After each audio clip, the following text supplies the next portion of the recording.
Welcome to ForgeFlux Workshop. My name is Nick, and today we're going to be checking out how to set up the camera on your rover. What I got, guys, is ESP32 cents.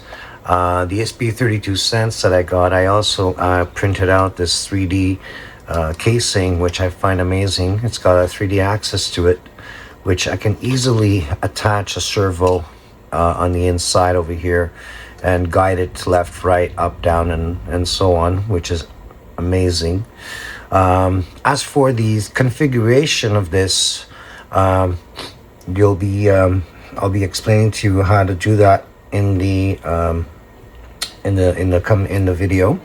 So just stay tuned for that. It's nothing complicated at all. So the next thing we're going to be doing is we're going to be installing a servo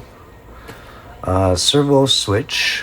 Okay, the servo switch itself will plug on channel 5 of the Pixhawk, and that what will that do right now? It's gonna have basically, well, there's so much wires here because I'm gonna shorten all these wires, but we're gonna have white LEDs in the front of the actual rover, and we're gonna have some red LEDs in the back of the rover. Okay, these are pretty long there. I'm gonna have to cut them.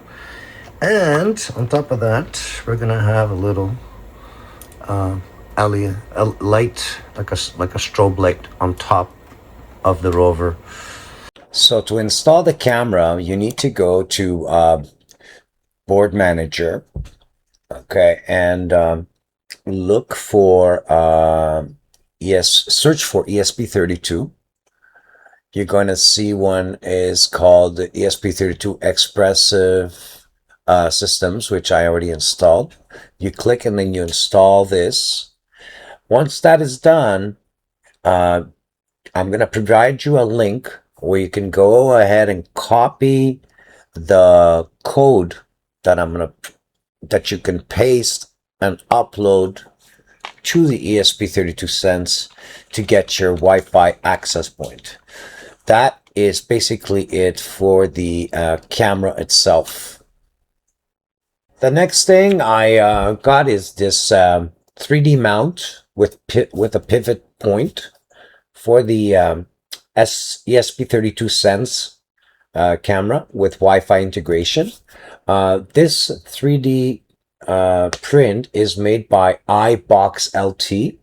It's made for the Zio ESP32 cents S3 camera, which has the Wi-Fi and all that integrated. So I printed that out and I mounted it in front of the rover itself. So the first step you need to do to set up your channel 5 on your remote for the on and off switch is you need to go to your mission planner under config, under full parameter list, and you're going to look for servo-05 function. Now, once you find it, you're going to scroll down and you're going to look for RC in pass-through. Okay, RC pass-through. Sorry. You select that. That's the first step you need to set up for the channel 5. Okay, make sure you write the parameters. The next step you need to do,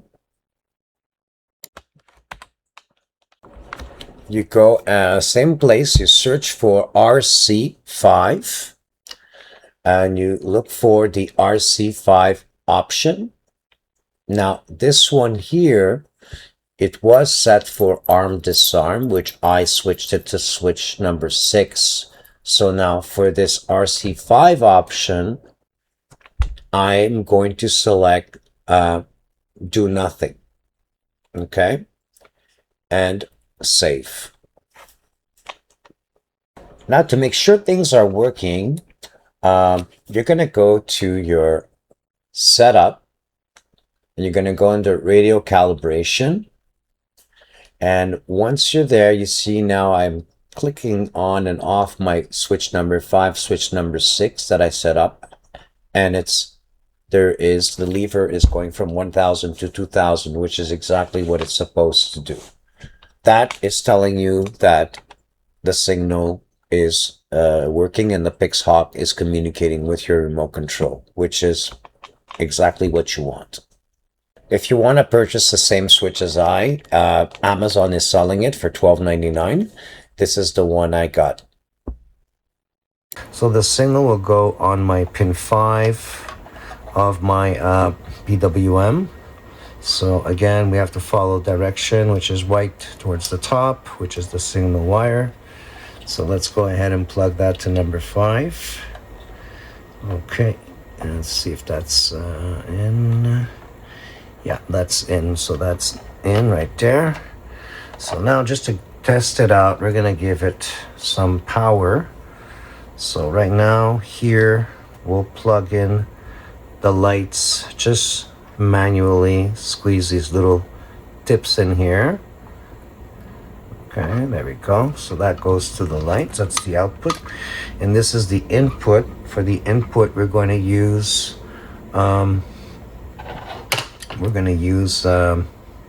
a battery for now, just to try it out. I'm gonna get a 4-volt battery, a 6-volt battery, sorry. Put that in here, like that. Push that in there.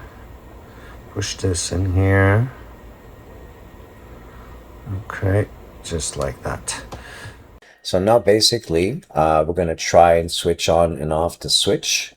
As you can see now, my lights are working. So all the lights turn on. You can set different modes on it, but it's working. So now that we got the lights out of the way, the webcam itself is accessible through a web browser. You connect to it with the Wi-Fi on its own hotspot and browse to 4.1, 192.168.4.1. And as you can see here, this is a live view of the camera itself. You can change the resolution also.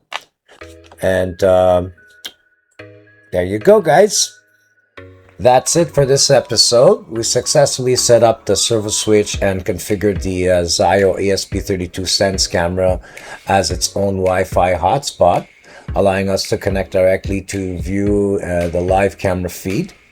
Thank you so much for watching. Don't forget to like and subscribe and turn on notifications so you don't miss the next episode. The next time we'll be installing and setting up a sonar sensor on the ATLAS Rover for obstacle detection.